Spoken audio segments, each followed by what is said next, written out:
مگر اس کی صبح صادق آج کی رات ہے۔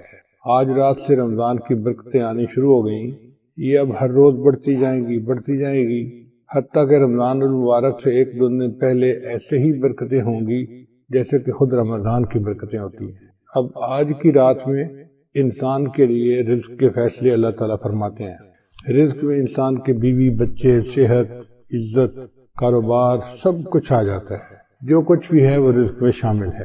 ہم سارا سال رزق کے بارے میں شکایتیں کرتے رہتے ہیں، کوئی کہتا ہے قرض نہیں اترتا، کوئی کہتا ہے کہ مجھے انکم کم ہے، کاروبار میں فائدہ نہیں ہوتا۔ بجائے اس کے کہ ہم سارا سال شکوے کریں، بہتر یہ ہے کہ جب اللہ تعالیٰ نے رزق کے فیصلے فرمانے ہیں تو اللہ تعالیٰ کے سامنے عاجزی کر لیں کہ اللہ تعالیٰ ہی خیر کے فیصلے فرما دے۔ جو لوگ غیر شادی شدہ ہیں وہ اپنے لیے اچھے رشتے مانگے، نیک دیندار۔ جو شادی شدہ ہیں اور بے اولاد ہیں وہ اپنے لیے اولاد کی دعائیں مانگیں۔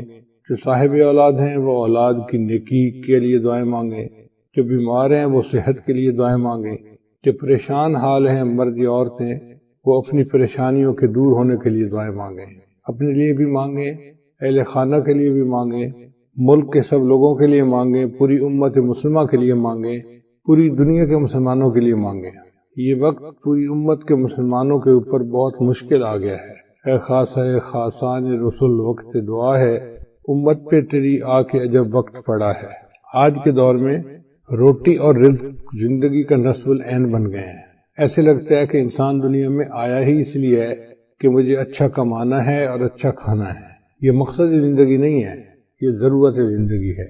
مقصد زندگی اللہ تعالیٰ کی عبادت ہے، اللہ کی فرمانبرداری ہے، مگر ہم رزق کے پیچھے اس طرح پڑے ہوئے ہیں کہ 24 گھنٹے اسی کی فکر ہے، اٹھتے بیٹھتے چلتے پھرتے ہر وقت اسی کی فکر ہے۔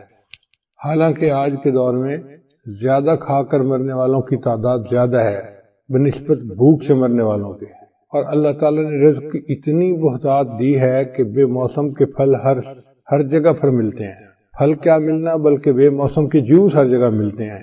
پورا سال جو جوس پینا چاہیں وہ فریج کے اندر موجود ہوتا ہے۔ تو ایک طرف تو اللہ تعالیٰ کی رحمتوں کی انتہا یہاں تک ہے، اور دوسری طرف ہمارا حال یہ ہے کہ اٹھتے بیٹھتے اللہ کے شکوے، مجھے یہ نہیں ملا، مجھے یہ نہیں ہوا، میرے بچے کی نوکری نہیں ہو رہی، بیٹی کا رشتہ نہیں آ رہا۔ تو بجائے شکوے کرنے کے ہم اللہ تعالیٰ کے سامنے درخواست کریں کہ یا اللہ تو آئندہ سال کے لیے جو رزق کے فیصلے فرمائے گا تو ہمارے لیے خیر کے فیصلے فرما دے۔ روٹی کو اتنی اہمیت حاصل ہو گئی ہے کہ اس سے پہلے تاریخ میں کبھی اتنی اہمیت حاصل نہیں تھی۔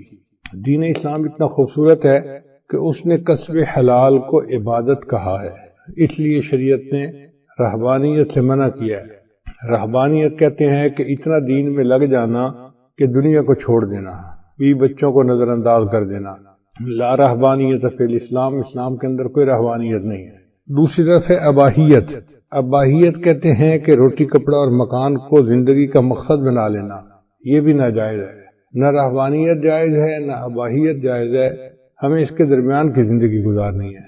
ہمارے حضرت مسجد عالم رحمۃ اللہ فرماتے تھے کہ اللہ تعالیٰ کو جو راستہ جاتا ہے وہ جنگلوں اور غاروں سے ہو کر نہیں جاتا، ان گلی کوچوں بازاروں سے ہو کے جاتا ہے۔ اللہ چاہتے ہیں کہ میرے بندو تم معاشرے میں زندگی گزارو، حقوق اللہ پورے کرو، حقوق العباد پورے کرو، تو اس کے بعد تمہیں اللہ کی رضا مل جائے گی۔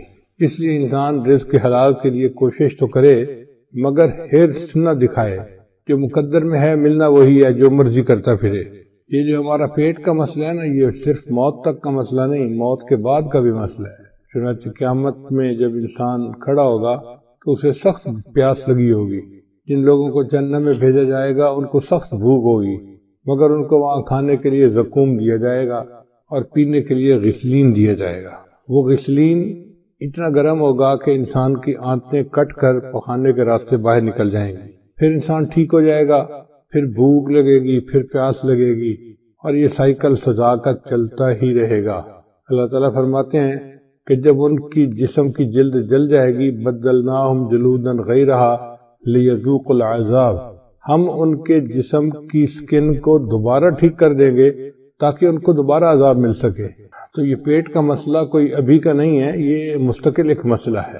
ہم اللہ تعالیٰ سے دنیا کے رزق کی دعائیں بھی مانگیں اور نیک اعمال کی توفیق بھی مانگیں۔ آج کے دور میں جو بندہ مال کما لیتا ہے اسی کو لوگ اچھا سمجھتے ہیں، بھلے جھوٹ بول کے کمائے یا دھوکہ دے کے کمائے۔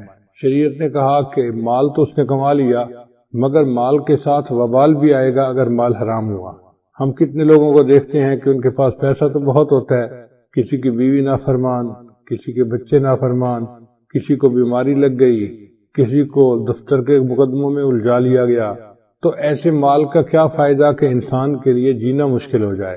خود اپنی زبان سے کہتے ہیں کہ جی اس جینے سے تو مر جانا زیادہ بہتر ہے۔ تو بہتر ہے کہ انسان رزق حلال ہی کی تمنا رکھے اور سکون کی زندگی گزارے۔ نبی علیہ السلام نے ارشاد فرمایا، زکوٰۃ دینے سے مال میں برکت آتی ہے اور سود لینے سے انسان کے مال سے برکت ختم ہو جاتی ہے۔ آج جس کو دیکھو وہی سودی کاروبار کر رہا ہے، کہتے ہیں جی کہ کیا کرے، بینک کے بغیر تو کام چلتا ہی نہیں ہے۔ رزق اپنی رفتار میں موت سے زیادہ تیز ہے، انسان کو رزق پہلے پہنچتا ہے، موت کا فرشتہ بعد میں آتا ہے۔ باجی بستامی رحمۃ اللہ علیہ نے ایک جگہ نماز ادا کی تو ایک بندے نے ان سے پوچھا، من این تاکل، آپ کہاں سے روٹی کھاتے ہیں؟ تو اس بزرگ نے جواب دیا، تو ابن باجی بستامی نے جواب دیا، اصبر حتی اعید الصلاۃ التی صلیتها خلفک، صبر کر حتیٰ کہ میں نماز لوٹا لوں جو میں نے تمہارے پیچھے ادا کی ہے، حیث شککت فی رازق المؤمنین، کیونکہ تو نے مخلوق کو رزق دینے والے پروردگار کے اندر شک کیا ہے۔ بھئی تو کیسا امام مسجد ہے کہ تجھے اتنا ہی نہیں پتا کہ کون کھلاتا ہے ہمیں؟ اس لیے بھائی بستامی اللہ فرمایا کرتے تھے، اگر ساری مخلوق کو میرا کنبہ بنا دیا جائے اور زمین تانبے کی بن جائے کہ اس میں ایک درخت نہ اگے، کھیتی نہ اگے، سبزی کچھ بھی نہ اگے، اور آسمان سے ایک قطرہ بارش کا نہ گرے، مجھے پھر بھی یقین ہے کہ اللہ تعالیٰ میری عیال کو رزق پہنچا دیں گے۔ اللہ تعالیٰ وہ ذات ہے جو انسانوں کو، حیوانوں کو، پرندوں کو، چرندوں کو، کیڑے مکوڑوں کو، ہر کسی کو رزق پہنچاتا ہے۔ حتیٰ کہ بند پتھر کے اندر کچھ کیڑے ہوتے ہیں، ان کیڑوں کو بھی اللہ روزی پہنچاتا ہے۔ تو نے پتھر میں کیڑے کو پالا، خشک مٹی سے سبزہ نکالا، تو نے پتھر میں کیڑے کو پالا، خشک مٹی سے سبزہ نکالا، یہ تیرا ہے جہاں، یہ زمین آسماں اے خدایا، کس نے تیری حقیقت کو پایا۔ ہمارے اکابرین نے لکھا ہے کہ رزق کے کھلنے کے 16 دروازے ہیں، 16 کنجیاں ہیں جن سے رزق کے دروازے کھلتے ہیں۔ پہلی کنجی ہے نماز، کہ انسان اہتمام کے ساتھ، خشوع خضوع کے ساتھ نماز ادا کرے۔ اللہ تعالیٰ فرماتے ہیں، وَأْمُرْ أَهْلَكَ بِالصَّلَاةِ وَاسْتَبِرْ عَلَيْهَا لَا نَسْأَلُكَ رِزْقًا نَحْنُ نَرْزُقُكَ، کہ تم نماز ادا کرو، ہم تو اس سے روزی کمانا نہیں چاہتے، روزی تو ہم تمہیں دیں گے، ہماری روزی ہے اللہ کے پاس۔ وَفِي السَّمَاءِ رِزْقُكُمْ، اے میرے بندو تمہارا رزق تو آسمانوں میں ہے، اور اللہ جتنا چاہتے ہیں اتنا اپنے بندوں کو عطا فرما دیتے ہیں۔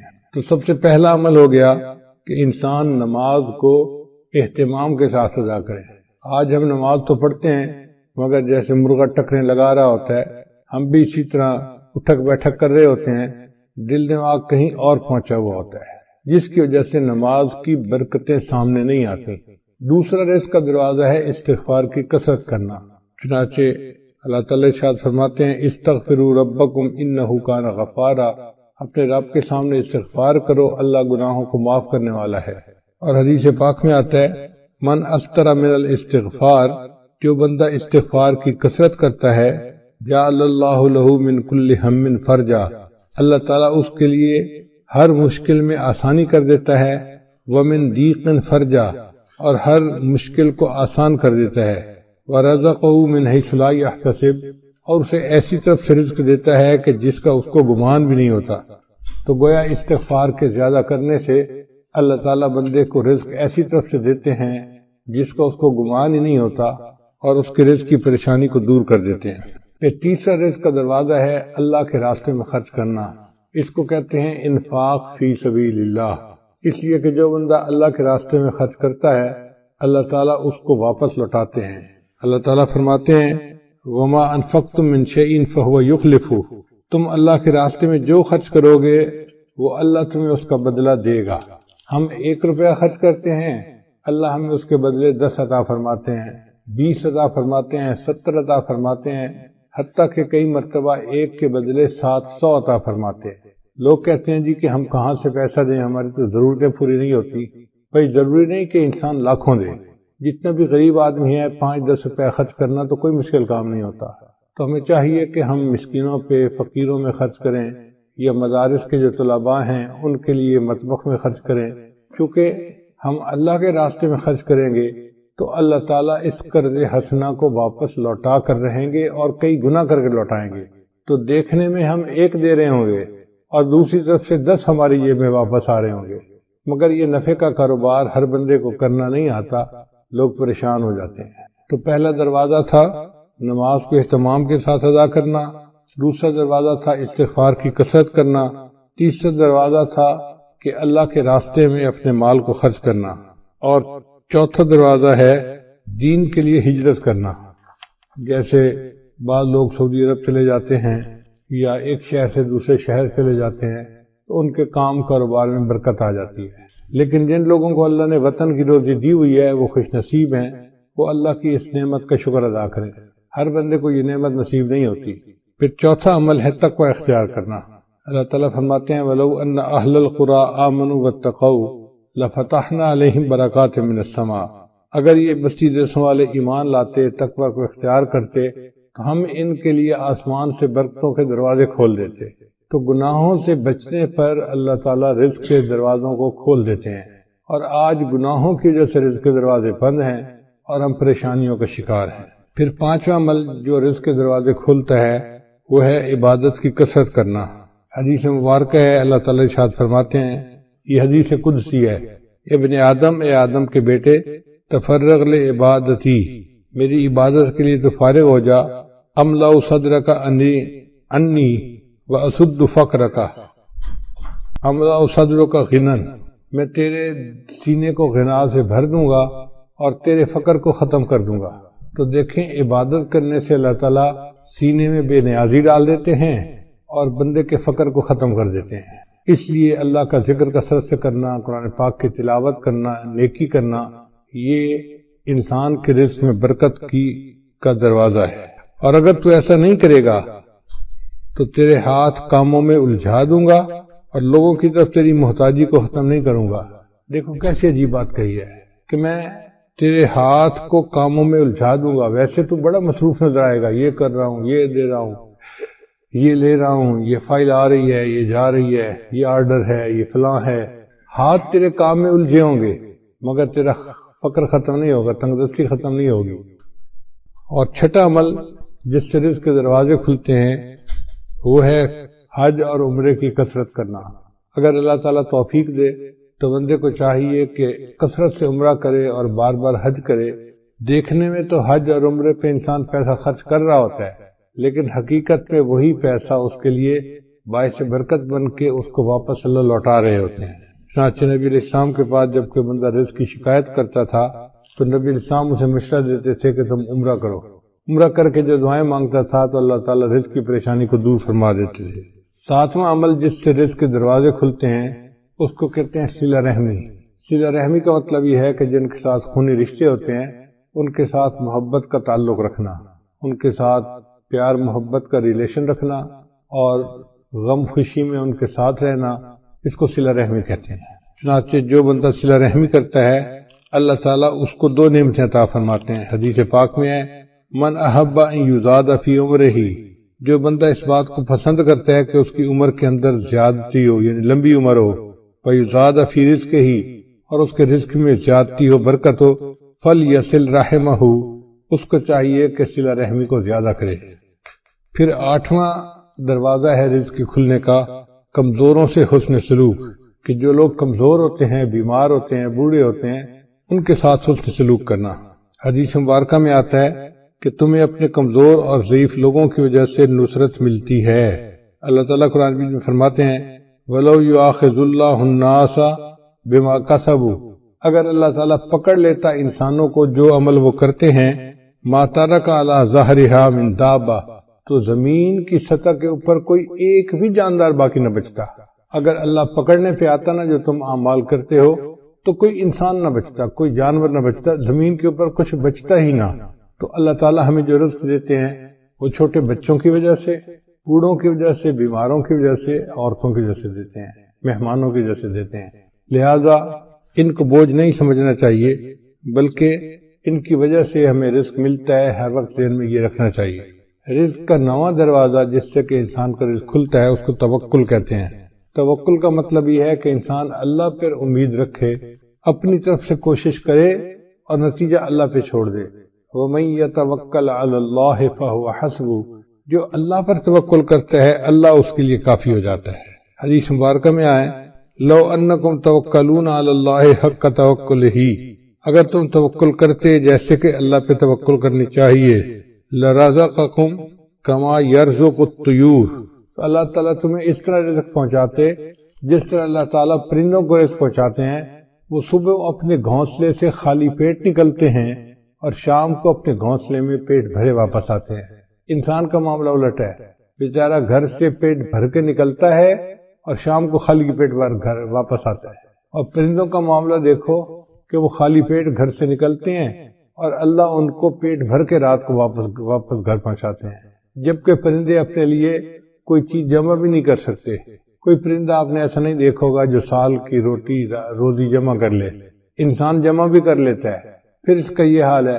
اور پھر جانوروں کا رزق بھی بہت ہوتا ہے۔ آپ اگر غور کریں تو ایک ہاتھی دن میں کتنا چارہ کھاتا ہوگا، ہمارے حساب سے منوں کے حساب سے، ٹنوں کے حساب سے کھاتا ہوگا، اس کا وزن ہی اتنا ہے۔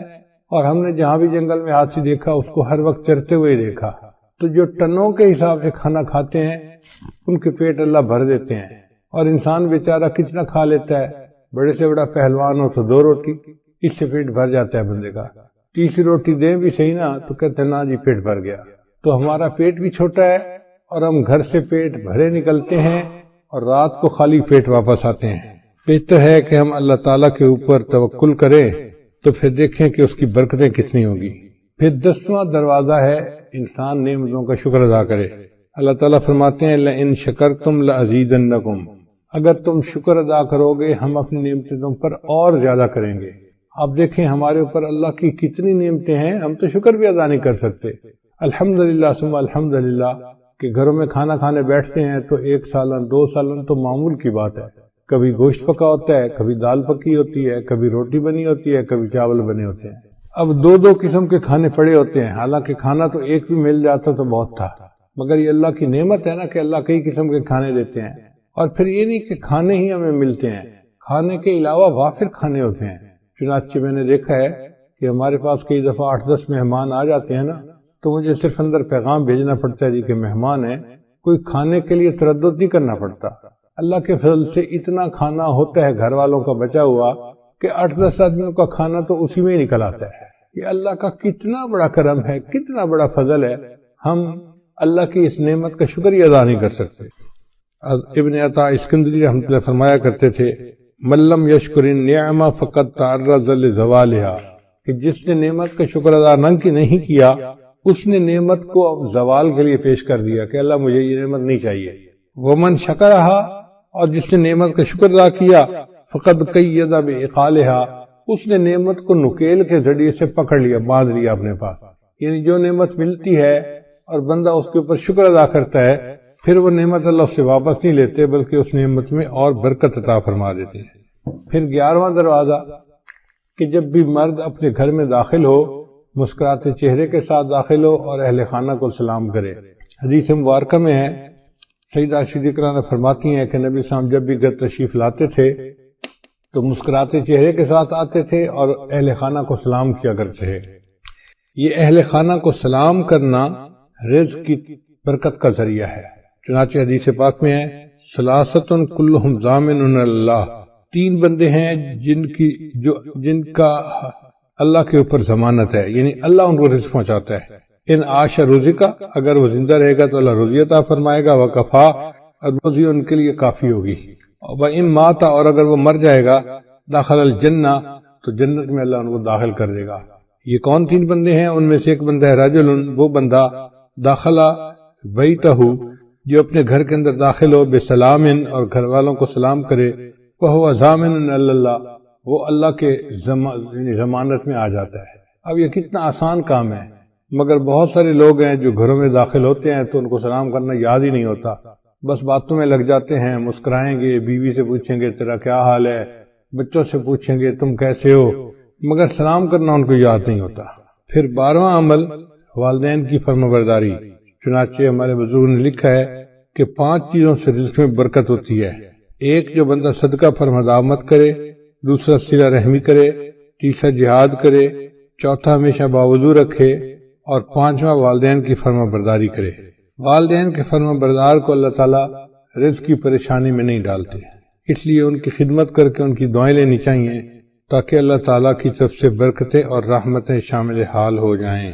13واں دروازہ رزق کا ہے دوام طہارہ، یعنی مستقل وضو کی زندگی گزارنا۔ اگر انسان عادت بنا لے تو وہ باوضو ہر وقت رہ سکتا ہے۔ جیسے ہمیں ہر وقت بے وضو رہنے کی عادت ہے، اس کو بدل لیں تو ہر وقت باوضو رہنے کی عادت ہو جائے گی۔ جب وضو ٹوٹے دوبارہ پھر وضو کر لیں۔ ہمارے اسی شہر میں ایک جگہ ایک گھرانہ ہے جو امام ربانی مجدد ثانی رحمۃ اللہ کے اولاد میں سے ہیں۔ تو بہت سال پہلے کی بات ہے، کوئی 30 سال پہلے کی بات ہے، مجھے خیال آیا کہ جا کے ان سے صرف اللہ کے لیے ملاقات کروں۔ تو میں ان کے ہاں گیا، ملاقات ہوئی۔ ہم جب پہنچے تو بس مغرب کے وقت میں کوئی 5 ہی منٹ باقی تھے۔ سلام دعا ہوئی، انہوں نے کہا جی کہ یہاں سے مسجد دور ہے تو ہمیں گھر میں ہی نماز پڑھنی پڑے گی۔ ہم نے کہا ٹھیک ہے۔ ان کے بچے گراؤنڈ کے اندر فٹ بال کھیل رہے تھے، کوئی 10-12 بچے ہوں گے چھوٹے بڑے۔ خوب ہنگامہ تھا، جیسے 2 ٹیموں کا میچ ہو رہا ہوتا ہے۔ لو جی ہم کھڑے ہو گئے مصلی پہ جماعت کے لیے۔ انہوں نے آواز دی بچوں کو، بچوں نماز کا وقت ہو گیا ہے۔ سارے بچے گراؤنڈ سے بھاگتے ہوئے آئے اور صف میں آ کے کھڑے ہو گئے۔ اب جب ہم نے نماز ادا کی تو مجھے بڑی حیرت ہوئی کہ کیا سب بچوں کا وضو تھا یا کچھ بچوں نے بے وضو ہی نماز پڑھ لی۔ تو میں نے ان سے سوال پوچھا کہ جی بچے کسی کو وضو تو نہیں کرتے میں نے دیکھا؟ تو وہ مسکرائے اور کہنے لگے کہ جی ہمارے خاندان میں بچوں کو یہ تربیت دی جاتی ہے کہ تم نے پوری زندگی باوضو گزارنی ہے۔ ہمارے گھر کے چھوٹے بڑے جس بندے کو آپ دیکھیں گے، جب بھی دیکھیں گے ہمیشہ باوضو دیکھیں گے۔ اگر وضو ٹوٹے گا تو دوبارہ اسی وقت وہ پھر وضو کر لیں گے۔ تو اگر ایسے خاندان آج بھی دنیا میں موجود ہیں کہ جن کے گھر کا ہر چھوٹا بڑا بندہ مرد عورت ہر وقت باوضو رہتے ہیں تو پھر اللہ ان کی رزق میں بھی برکت عطا فرما دیتے ہیں۔ پھر 12واں عمل ہے، 14واں عمل ہے چاشت کی نماز پڑھنا۔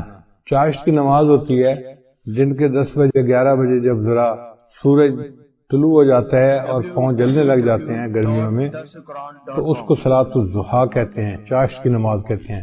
یہ وہ ٹائم ہوتا ہے جب اکثر مرد اپنے دفتروں میں چلے جاتے ہیں یا کھیتوں میں چلے جاتے ہیں یا اپنے کاروباروں میں چلے جاتے ہیں۔ اس وقت جو عورتیں اپنے خامدوں کو کاروبار پہ بھیج کے پیچھے مصلی پہ بیٹھتی ہیں اور نفل پڑھتی ہیں، اس میں اللہ نے رزق کی برکت رکھی ہے۔ اب کتنی عورتیں ہیں جو رزق میں کمی کے شکوے تو کرتی ہیں لیکن وہ چاشت کی نماز نہیں پڑھتی کہ محنت کرنے کے لیے میرا خامد نکل گیا، پسینہ تو وہ بہائے گا۔ اب اللہ کرے کہ اس کے رزق میں برکت ہو جائے اور ہمیں اللہ تعالیٰ رزق میں آسانی فرما دے، تو یہ نماز پابندی کے ساتھ پڑھنے کی ضرورت ہے۔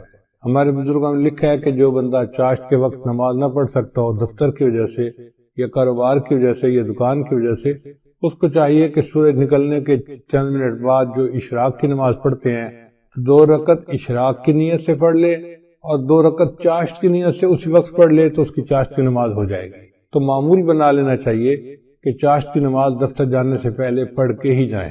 پھر 15واں عمل جس سے انسان اللہ تعالیٰ رزق کے دروازے کھولتے ہیں وہ ہے سورہ واقعہ کو پابندی کے ساتھ پڑھنا۔ حدیث مبارکہ میں آتا ہے من قرأ سورۃ الواقعہ کل لیلۃ، جس نے ہر رات میں سورہ واقعہ کو پڑھا لم تصبہ فاقۃ ابدا، اس کو کبھی فاقہ نہیں پہنچتا۔ عبداللہ بن مسعود رضی اللہ عنہ ایک بڑے مفتی قسم کے صحابی تھے، وہ بیمار ہو گئے۔ حضرت عثمان غنی امیر المومنین تھے، وہ ان کو ملنے کے لیے آئے۔ اللہ تعالیٰ نے عثمان غنی رضی اللہ عنہ کو مال پیسہ بھی بہت دیا تھا، تو انہوں نے بات چھیڑی اور بات کرتے ہوئے کہا کہ عبداللہ بن مسعود آپ کی بیٹیاں ہی بیٹیاں ہیں، بیٹا کوئی نہیں، تو میرا دل چاہتا ہے کہ میں آپ کو بہت سارا مال ہدیہ دے دوں، یعنی میں اپنی طرف سے بتا رہا ہوں کہ جیسے میں آپ کو 5 لاکھ دینار یا درہم ہدیہ دینا چاہتا ہوں۔ تو انہوں نے انکار کر دیا، نہیں مجھے نہیں چاہیے۔ تو عثمان غنی اللہ نے فرمایا کہ آپ کی بیٹیاں ہیں، آپ کو تو پیسے کی ضرورت ہے۔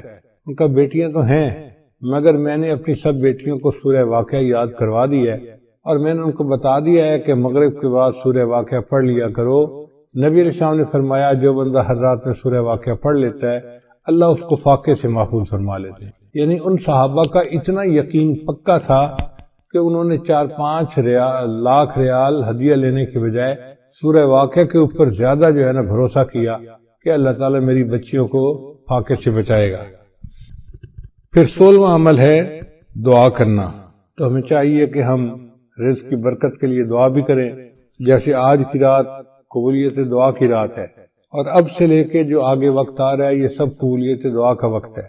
یہ رزق کی جو فہرستیں ہیں یہ اب سے بننا شروع ہوتی ہیں اور یہ بنتی رہتی ہیں حتیٰ کہ 27 رمضان مبارک کو یہ فہرستیں اللہ تعالیٰ فرشتوں کو ہینڈ اوور کر دیتے ہیں ایگزیکیوشن کے لیے، عمل درآمد کے لیے۔ تو ہمارے پاس آج کی رات سے لے کے 27 رمضان تک کا وقت ہے۔ اس دوران ہم اللہ کو منائیں، اس کے سامنے روئیں، اس سے رزق مانگیں، اس سے صحت مانگیں، جو مانگنا ہے مانگیں۔ اللہ کے در میں کسی چیز کی کمی نہیں، جتنا مانگیں گے اللہ اتنا عطا فرمائیں گے، حتیٰ کہ 27 رمضان کو یہ لسٹ فائنل ہو جائیں گی، اور اسی میں یہ بھی فیصلہ ہوگا کہ اگلے سال کس نے زندہ رہنا ہے اور کس بندے نے مرنا ہے۔ زندگی اور موت کے فیصلے بھی اس بجٹ میں شامل ہیں، جیسے رزق کے فیصلے شامل ہیں۔ تو ہم اللہ تعالیٰ سے دعا مانگیں آج رات بھی اور آئندہ بھی۔ کرونا بیماری کی وجہ سے، حالات کی وجہ سے مسجدوں میں تو اجتماع اس وقت نہیں کر سکتے، لیکن گھر میں بیٹھ کے عبادت تو کر سکتے ہیں، اس میں تو کوئی رکاوٹ نہیں۔ ہم ابھی سے رمضان کی تیاری کریں اور ذہنی طور پہ ہم عبادت کرنے کے لیے تیار ہو جائیں اور اللہ کو منانے کے لیے تیار ہو جائیں، خوب دعائیں مانگیں۔ اگر باجماعت تراویح مسجد میں نہیں پڑھ سکتے تو گھر میں تو پڑھ سکتے ہیں نا۔ مسجدوں کی عمارتیں بند ہوئی ہیں، اعمال بند نہیں ہوئے۔ اعمال تو ہم کر سکتے ہیں، تو ہم تلاوت کریں، نمازیں پڑھیں، گھر کے اندر مجالس کریں اور اللہ تعالیٰ سے دعائیں کریں خوب ڈٹ کے۔ جتنا مانگیں گے اتنا ہی اللہ تعالیٰ ہمیں عطا فرما دیں گے۔ تو یہ 16 دروازے ہیں رزق کے کھلنے کے۔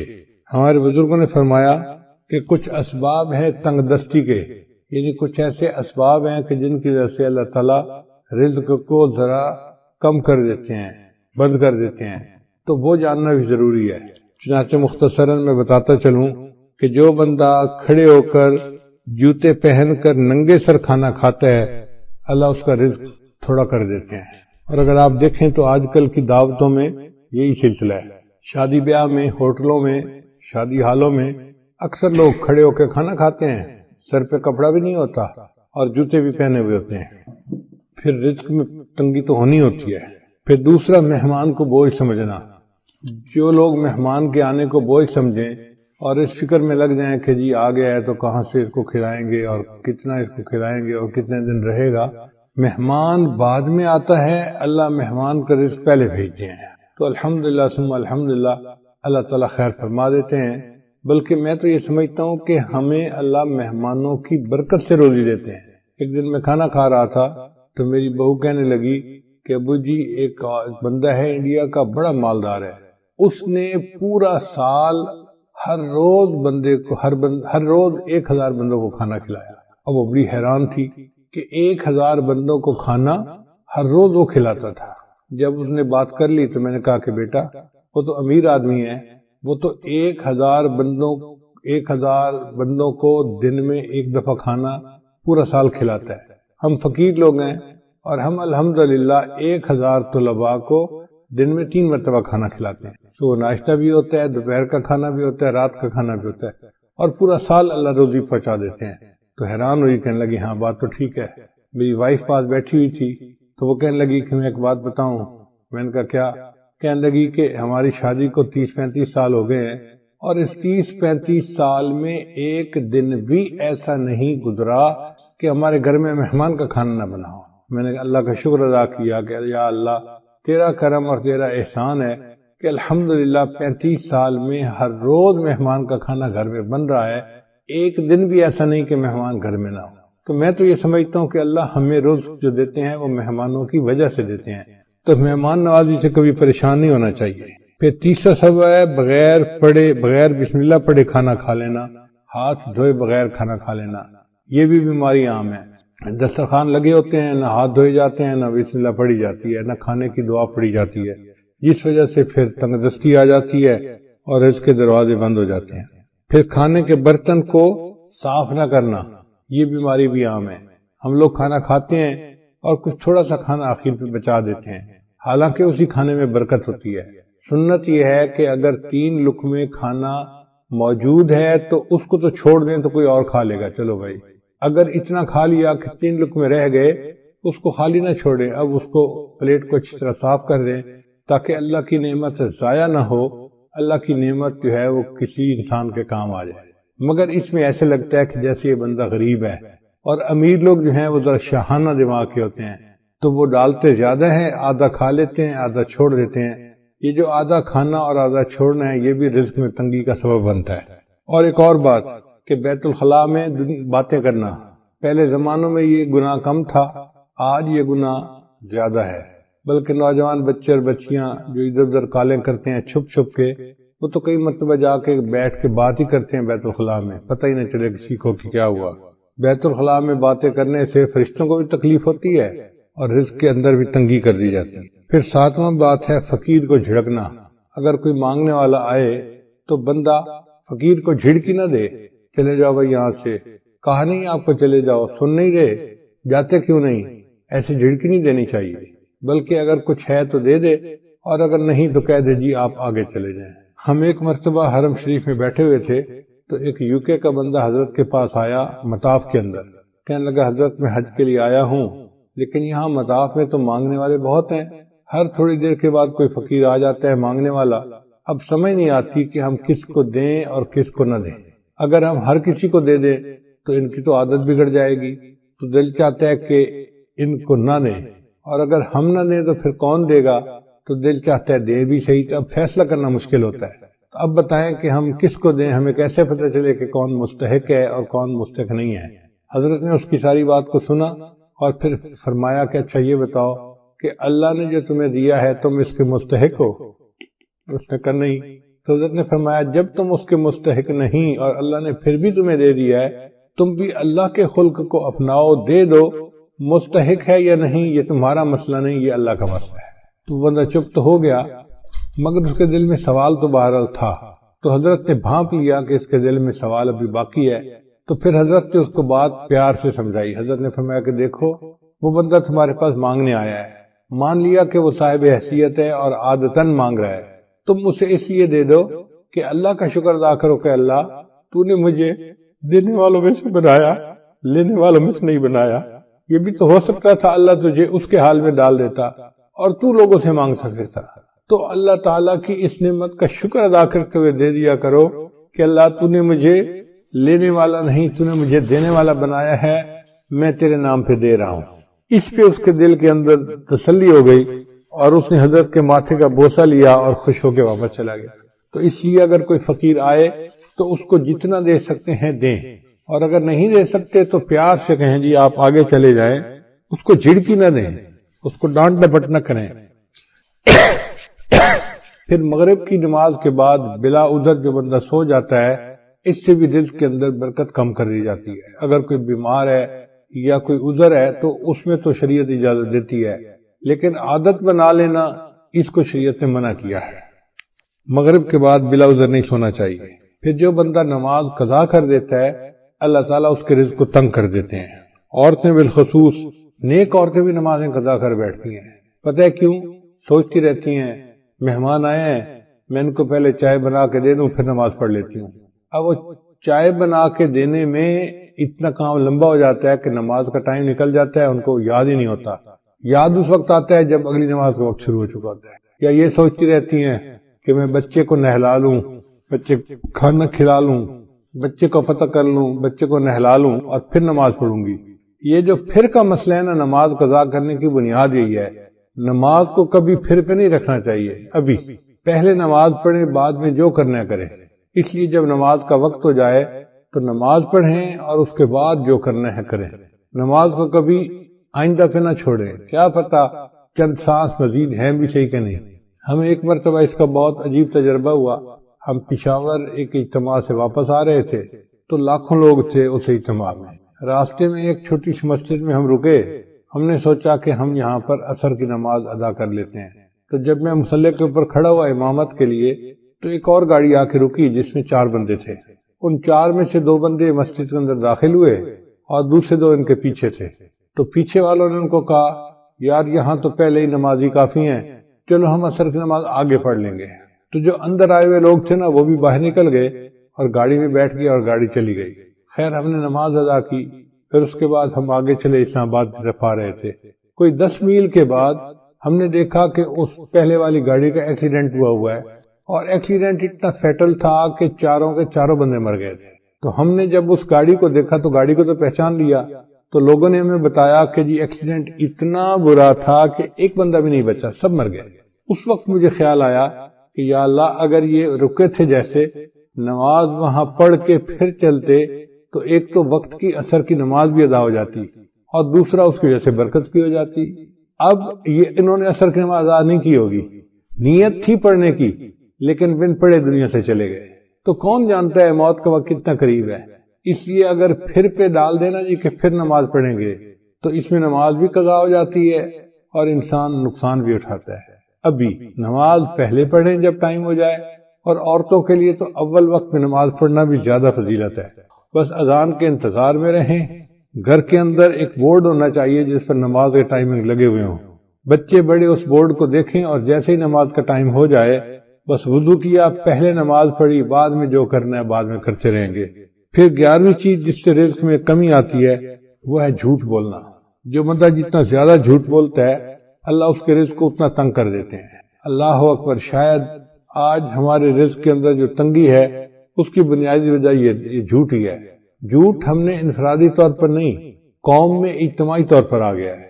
جس بندے سے بات کریں وہی جھوٹ میں بات کرے گا، اور اس کا نام ہم نے بہانہ رکھ دیا، جی میں نے اس کے سامنے بہانہ کیا، بیوی کہتی ہے میں نے خاوند کے سامنے بہانہ کیا، بیٹا کہنا ہے میں نے ابو کے سامنے بہانہ کیا، شاگرد کہتے ہیں میں نے استاد کے سامنے بہانہ کیا، حالانکہ یہ بہانہ صریح جھوٹ ہوتا ہے اور اس جھوٹ سے بچنے کی ضرورت ہے۔ 12واں عمل ہے موسیقی کا سننا۔ آج کل گھروں کے اندر گانے چل رہے ہوتے ہیں، فلمیں چل رہی ہوتی ہیں، عورتیں موسیقی کی آواز پہ کام کر رہی ہوتی ہیں کچن میں، گھر میں، اور کہتی ہیں الٹا کہ جی موسیقی تو روح کی غذا ہے، اور اس بات کو بھول جاتی ہیں کہ جس گھر میں موسیقی چلتی ہے اللہ ان کی رزق میں تنگی کر دیتے ہیں۔ پھر 13واں عمل اولاد کو برا بھلا کہنا۔ کچھ ماں باپ اولاد کو جلدی گالیاں دینا شروع کر دیتے ہیں، یا برے الفاظ کرنا شروع کر دیتے ہیں، یا کوسنا شروع کر دیتے ہیں۔ تو جو اولاد کو برے الفاظ کہیں گے یا کوسیں گے ان کے رزق کو اللہ تعالیٰ ویسے ہی تنگ کر دیں گے۔ 14واں عمل قرآن مجید کو بلا وضو ہاتھ لگانا۔ قرآن مجید اللہ کا کلام ہے، لا یمسہ الا المطہرون، اس کو ہاتھ نہیں لگا سکتا مگر وہ جو پاک ہو۔ تو ہمیں چاہیے کہ ہم باوضو ہو کے اس کو ہاتھ لگائیں، اگر بے وضو ہاتھ لگائیں گے تو رزق کے اندر کمی آ جائے گی۔ پھر 15واں عمل جس سے رزق میں کمی آتی ہے نامحرم کو دیکھنا۔ یہ بدنظری کی عادت آج اتنی عام ہو گئی ہے، چاہے آتے جاتے بازار میں دیکھے، گلی میں دیکھے، سکرین کے اوپر دیکھے، سیل فون کے اوپر دیکھے، عورت کو دیکھے یا عورت کی تصویر کو دیکھے، بات ایک ہی ہے۔ تو نامحرم کو دیکھنے سے اللہ تعالیٰ رزق میں تنگی فرما دیتے ہیں۔ اور 16واں عمل جس سے کہ انسان کے رزق میں تنگی آ جاتی ہے اہل و عیال کے ساتھ لڑتے رہنا۔ میاں بیوی جو ہر وقت دوسرے کے ساتھ بات بات پہ بحث کرتے ہیں، دلیلیں دیتے ہیں، لڑتے جھگڑتے ہیں، تو یہ میاں بیوی کی لڑائی جھگڑے میں اللہ ان کے رزق کو تنگ کر دیتے ہیں۔ اب ایک طرف تو لڑائیاں بھی ختم نہیں ہوتی اور دوسری طرف رزق کی کمی کے شکوے بھی ختم نہیں ہوتے۔ بھئی اتفاق میں برکت ہے، آپ محبت پیار سے زندگی گزاریں تو اللہ تعالیٰ رزق کی پریشانی کو دور کر دیں گے۔ چنانچہ آج کی رات میں خاص طور پر ہم اپنے لیے اور اپنی مسلمان امت کے لیے خوب دعائیں مانگیں۔ ایک وبا پھیلی ہے جس کا نام ہے کرونا، تو مجھے ایک ساتھی نے آج کچھ اشعار لکھ کے لا دیے کہ جی آپ بیان میں یہ بھی سنا دینا، مجھے بھی اچھے لگے۔ اشعار ہیں، نمازیں پڑھو تم تلاوت کرو نا، یعنی کرونا جو ہے نا وہ اصل میں ہے کہ آ کے کہہ رہا ہے کہ میاں تم یہ کام کرو، نمازیں پڑھو تم تلاوت کرو نا، گناہوں کو چھوڑو عبادت کرو نا، کرونا تمہارا نہ کچھ کر سکے گا، کرونا کے خالق کی طاعت کرو نا، پریشان کیوں ہو خدا ہے تمہارا، دواؤں سے اپنی حفاظت کرو نا، اٹھو چھوڑ دو کفر کی پیروی اب، غلامی سے نکلو عبادت کرو نا، نبی کی محبت میں داڑھی بڑھا کر نبی جیسی اپنی شباہت کرو نا، اگر چاہتے ہو دلوں میں حلاوت نگاہوں کی بھی تم حفاظت کرو نا۔ کرونا کا یہ بھی ہے پیغام طائر، خدا فدا رب کی چاہت پہ چاہت کرو نا، کہ تم اللہ کی چاہت پہ اپنی چاہت کو فدا کر دو، یہ کرونا کا پیغام ہے۔ تو بہرحال ہمیں چاہیے کہ ہم اس وبا سے بھی دعا مانگیں اور باطنی روحانی بیماریوں سے بھی دعا مانگیں۔ اللہ تعالی ہمارے ایمان کی حفاظت فرمائے اور ہمیں اس دنیا میں اللہ تعالی ایمان کے ساتھ جینے اور ایمان کے ساتھ مرنے کی توفیق عطا فرمائے۔